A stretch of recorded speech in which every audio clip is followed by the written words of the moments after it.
Now then, you lot, hope you're all doing fantastically well. I wanted to do a video today, really. And sometimes I get a little bit of inspiration, and it's funny, I was just watching one of my favourite podcasts, Pitch Side, and I was listening to the lads talk about a tier list, and they were ranking Premier League managers when it comes to the sack race and who ultimately is still in danger.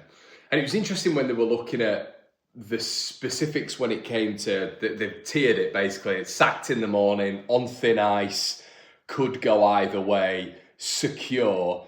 And in secure, they've got Nuno, they've got Marco Silva, they've got Keith Andrews, they've got Iriola. Could go either way.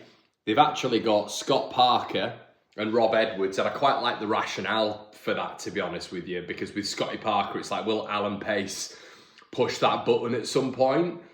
Will he get rid of him or will he keep him? You know, is it a success still for Burnley to give it a good go, good go until the end of the season? Could they win this weekend, which takes them within potentially 2 points of us, Forest, 4 points off Fulham, and then it all kind of changes around a little bit. They've got Rob Edwards in there because their rationale is, what is the point in sacking Rob Edwards? And I get that to a certain level, but if he's got 2 or 3 points in the next 10 games, they're going to sack him. They're going to have to sack him.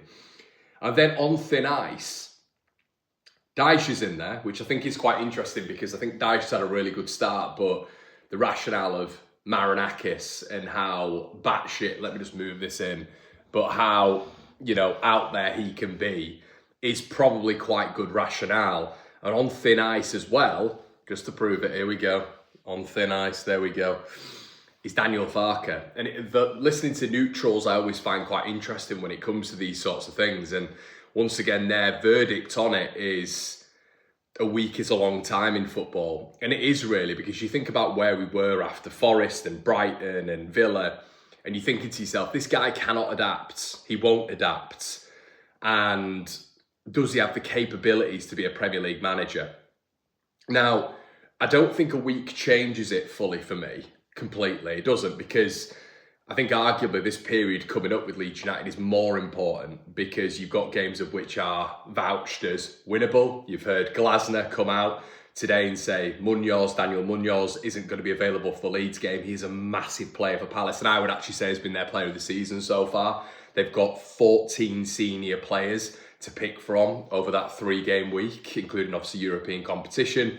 And Leeds are at the end of that, and it's a night game, you know, and we've been pretty good with these night games recently, haven't we, at Elland Road. So Leeds have really got to be targeting that, and I think I'm actually quite confident we might get something there.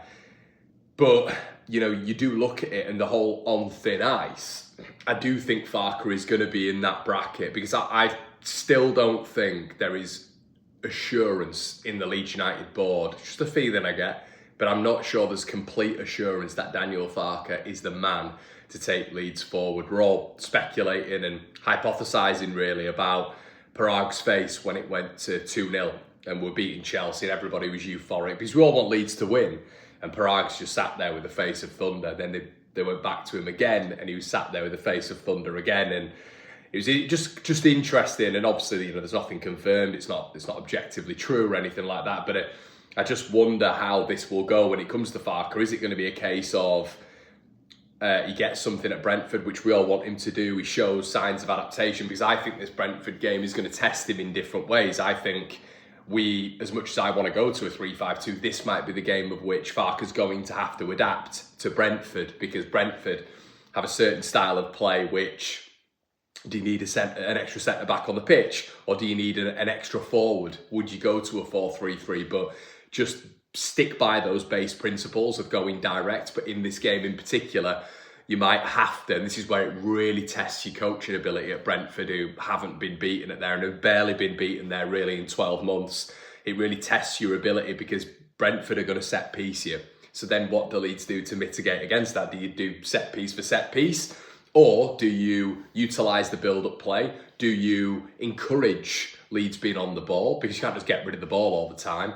But I think Brentford at stages will probably try to mid to low block Leeds. So then Farke's got to figure that out. And that is obviously what the Premier League bestows upon you when it is your newly promoted sides. It's different clubs bring different tasks, and that's exactly what Brentford are going to do. They'll probably relinquish possession, let Leeds have the ball, and look at set pieces.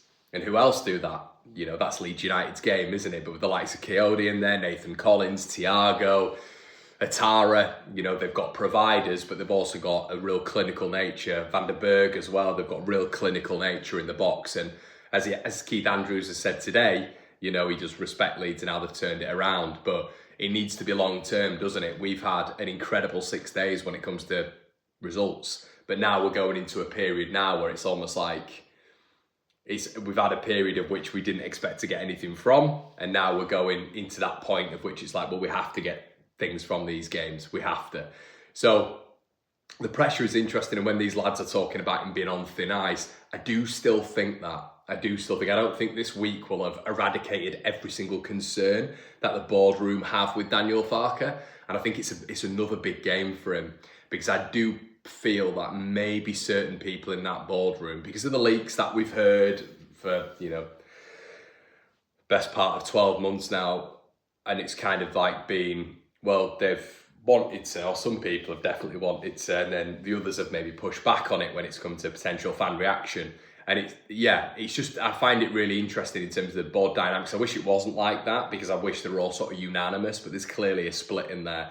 And I just think if they were to go to Brentford, if they were to get beaten, and let's say get beaten well, and then it piles that pressure really dependent on other results then on Crystal Palace, it'll be interesting to see how that dynamic works and how the fan reaction will be like. We're all euphoric after a brilliant week. But make no bones about it, and this is where we've been very consistent over here, this needs to continue. And this was on the match review last week. We're buzzing, we're giving... And I think maybe some people think that that's like you being fickle and you flip-flopping and all this sort of stuff. It's really not. The opinion is still the same. I'm just absolutely buzzing that Farke has adapted and shown that he can, you know, use that sort of fluidity when it comes to changes and system changes. And we want him to continue with this. And you're not going to win every Premier League game. So saying to Daniel Farke, you have to continue winning, is just completely unrealistic. So another manager coming in wouldn't be able to do that. It's just all unrealistic. But there has to be a level of, when you are a Premier League manager, of showing that you're a Premier League manager via systems, via personnel change, via triggers, roles, clarity, specificity. We've spoken about this loads of times before. And it's interesting, I met a load of Leeds fans today, really, when I was out and about, because I'm back home. And a lot of them are still on the fence with him. And they would bring that up. They would bring that up, you know. They were, shout out to Rob, who I met today, Andy and Steve-O. And they were all the exact same, you know, all saying, I'm still not sure about him. I'm still not sure about him. So it's interesting, isn't it, off the back of the week we've had. We're backing Farke, obviously. But it's interesting, isn't it, when you look at the general media and they're kind of effectively saying that the bottom two teams, it could go either way, you know, but they're in the bottom two. And they're kind of done, in a sense, according to, for instance, this podcast. In a sense, you know, Burnley and Wolves, they're done, but it could go either way. Really, what that should be is, you know, they're getting sacked in the morning when it comes to Parker and when it comes to Rob Edwards. I know the context is Rob Edwards has just come in, but they don't look any better, they look worse. And then you look at Scotty Parker as well, who's in a similar position to Farke, could go either way. But when it's Farke, it's thin ice, and I think that's because of the expectation at Leeds United. I think that's because of what the standard clearly is and what the rumours have been behind the scenes. So, yeah, guys, let me know what you think. Do you think he is on thin ice? Do you think Daniel Farke is on thin ice? Or do you think now that week has bought him a lot of time? Because a week's a long time in football, isn't it? And we potentially go to, you know, this next week, and obviously with Leeds, who they've got coming up in the pipeline in terms of Brentford, Palace, Sunderland, it has to be a block again of Leeds getting some good results. And the reason they have to be very good results is because obviously Leeds have struggled in some of the fixtures that we played a little bit earlier on in the season. So it's just interesting, I find, you know, on thin ice, could go either way, and Farke's in there. And Dyche is in there as well, but that's purely because of Marinakis. But on thin ice, Daniel Farke is solely in there from a general outside perspective, because of the expectation standard and probably murmurs at Leeds. What do you guys think? Let me know in the comment section below. Fascinated to hear what you think on this one. Keep it respectful. It's just a bit of natter. Some people take this way too seriously. It's just a bit of natter, and I want to get everyone's opinion as well. Let me know what you think in the comment section below, everybody. See you in a bit.